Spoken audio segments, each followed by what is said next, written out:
Kamakailan lang, nagbigay ng ligaya sa mga tagahanga ni Paolo Avellino at Kim Chiu ang pag-follow ni Paolo kay Ate Lakam, ang kapatid ni Kim Chiu.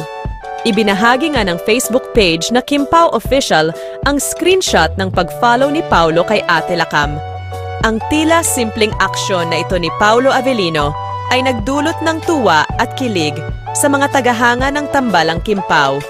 Kilala ang aktor sa kanyang hindi lamang sa galing sa pag-arte, kundi pati na rin sa pagiging maingat sa kanyang mga kaugalian at pagsusuri ng kanyang mga social media engagements. Ang pag-follow kay Ate Lakam ay agad namang na-notice ng eagle-eyed fans na nagbigay daan sa pag-usbong ng iba't ibang spekulasyon at komento sa online na komunidad. Sa kanyang move na maging close sa pamilya ni Kim Chiu, lalo na kay Ate Lakam, muling na ipakita ni Paolo Avellino ang kanyang pagiging malapit sa mga mahal sa buhay ni Kim.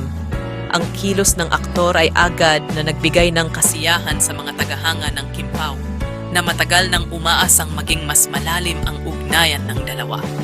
Hindi lingid sa kaalaman ng madla ang malalim na pagkakaibigan ni Kim Chiu at kanyang ate. Sa ilang mga interview, ibinahagi ni Kim ang kahalagahan ng pamilya sa kanyang buhay at isa si Ate Lakam sa mga pinakamahalagang tao sa kanyang buhay.